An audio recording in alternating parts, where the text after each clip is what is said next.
Hey guys, welcome to another episode of Chef Mode to Go.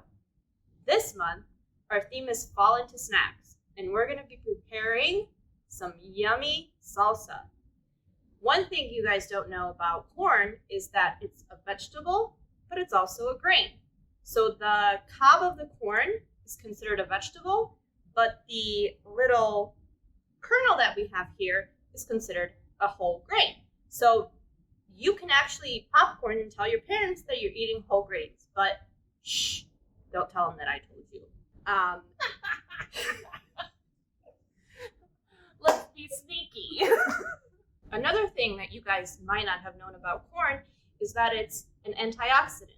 And antioxidants are important in our diet to help us fight off diseases and illnesses. This corn salsa recipe is quick, easy to make, and will last in your fridge for a few days. It's great for a to-go snack you can have with chips, on its own, or even impress your family and make a side to go with fish, chicken, or pork. I also wanted to say thank you guys for all your feedback and pictures that you're sending us through social media. We love seeing you guys cooking, and we love seeing you develop your skills. Keep sending us your pictures, keep sending us your feedback. We can't wait to hear from you guys about your awesome corn salsa. So let's get started. Here's the equipment that you guys are going to need to make your corn salsa today. A garbage bowl to get rid of your scraps, a bowl for mixing, a chef knife, a mixing spoon, but you could also use a regular tablespoon that you have at home. And then I'm going to show you guys later how you can actually use this to help you juice a lime, and measuring cups and spoons. Even though this recipe gives you guys exact measurements, you don't have to use these. You can use other things that you have around your kitchen to measure things out. Salsa is really awesome in letting you experiment with different measurements. You can take things out, put things in. If you don't have, for example, a measuring cup, you can definitely just use a regular sized mug that you have at home.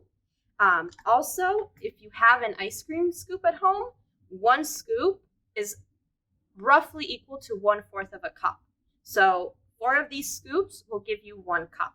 Here are the ingredients that we're going to be using to make your corn salsa.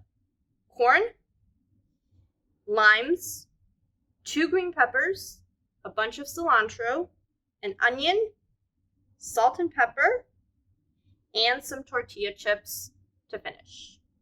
So, first step, remember to wash your hands. Second step, Watch your vegetables. remember to drain your corn. We used canned corn in this recipe. You can use frozen corn or you can use fresh corn. Remember to thaw any frozen corn and drain it. Thaw just means to defrost the corn. If you put in frozen corn into a bowl and then you let it thaw in the bowl, that's just going to create extra water and it's going to make the salsa recipe really mushy and just not good.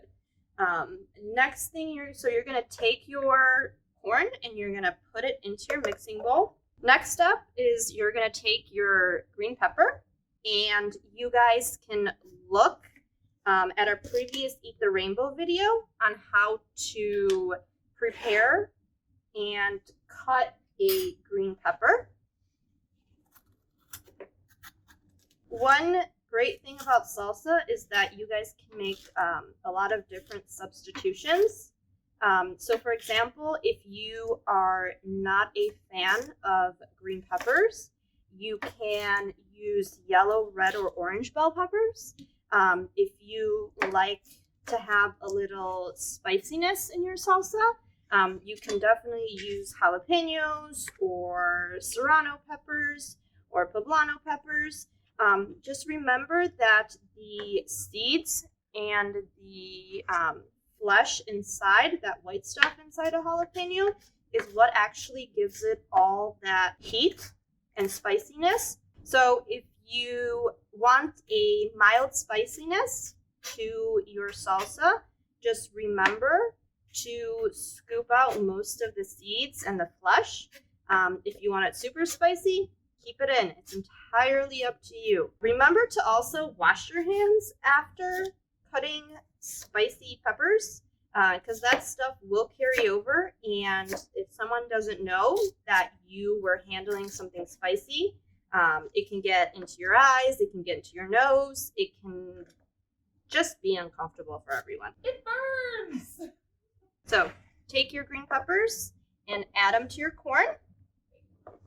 Part 2, I'm going to teach you guys how to chop an onion. So what you want to do is, depending on how much onion you need, you're going to cut it in half. If you get any garbage or fallout from your onion, just take it to your bowl or to a sink or somewhere and just wipe it off. Remove the papery skins from the onion. Once you get to the flesh of the onion, you can peel it back.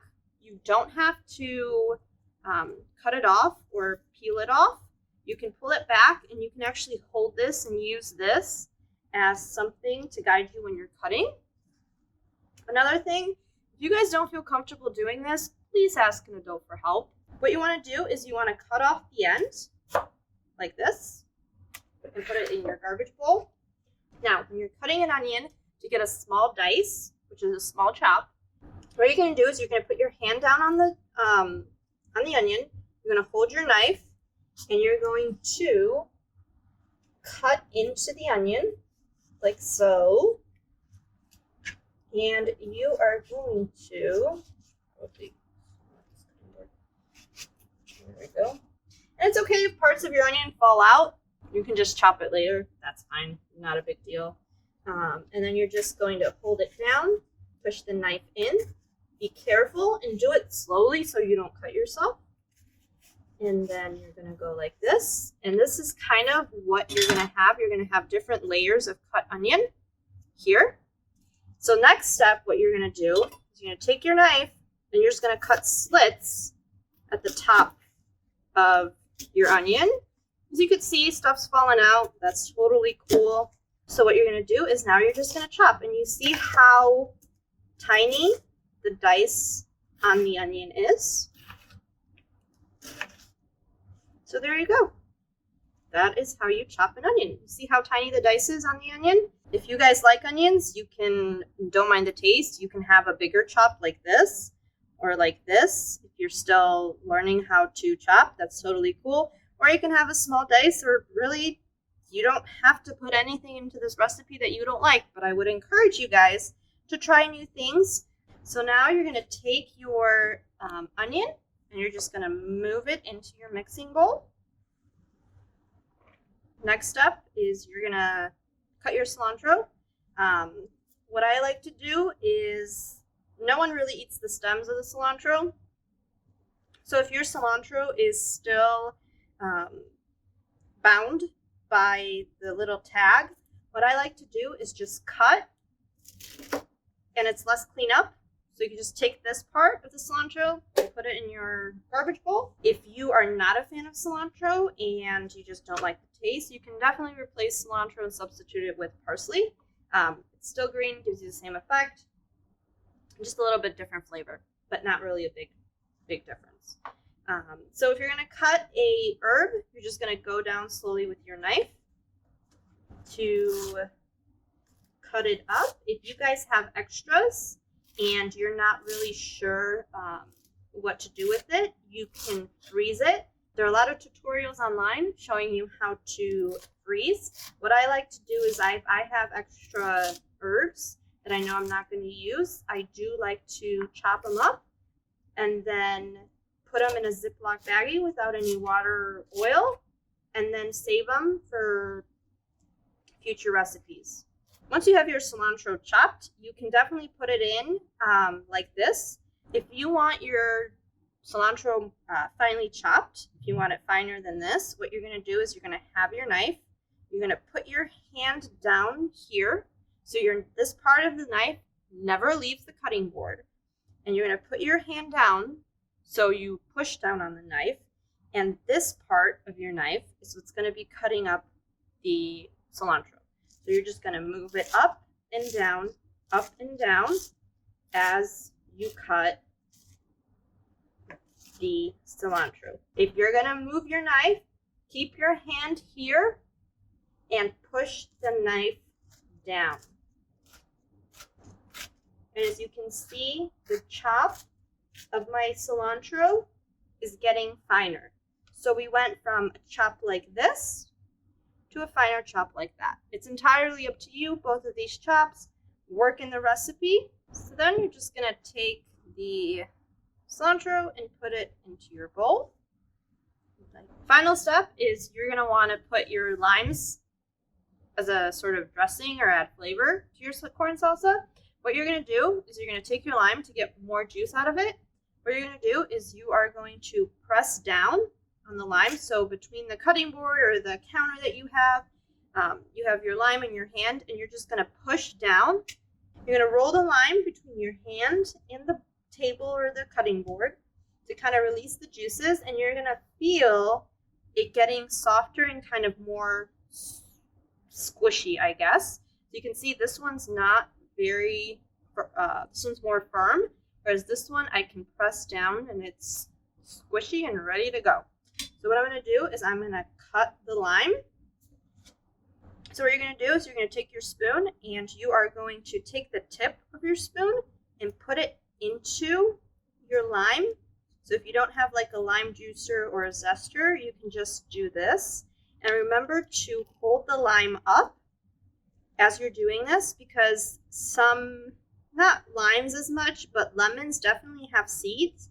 You can use the same method in juicing a lemon that you do in lime. So just press down, release the juices. Oh, it smells so good. Your hands are gonna get a little wet, but that's cool because it smells delicious. I wish you guys could smell this right now. So next step is you can take the same spoon you used to juice your lime and just mix all the ingredients together, and look how nicely they're combining. Another thing you guys can add is you can add avocado into this to make it for a little creaminess.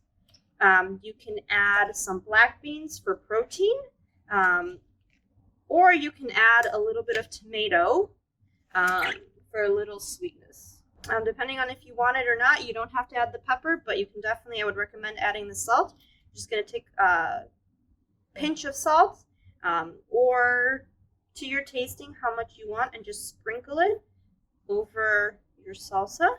I like 2 pinches of salt, but it all depends on how much you're making. The less ingredients you use, the less salt you use. And I'm just going to sprinkle with a little bit of pepper for a kick. And then now I'm just going to mix this again. You guys, this is all done. You can definitely enjoy this with a tortilla chip. You can enjoy it as a side to dinner. You can also add it to tuna salad if you like. There's so many different things that you can do with corn salsa. So there you go. Quick, easy, fast recipe that will impress anyone. Hooray! Here's our finished product. We'd love to see your guys' finished product. Please send us pictures of you cooking. You can send it to our Instagram, our Facebook, and Twitter, and we can't wait to see what you guys come up with. Bye!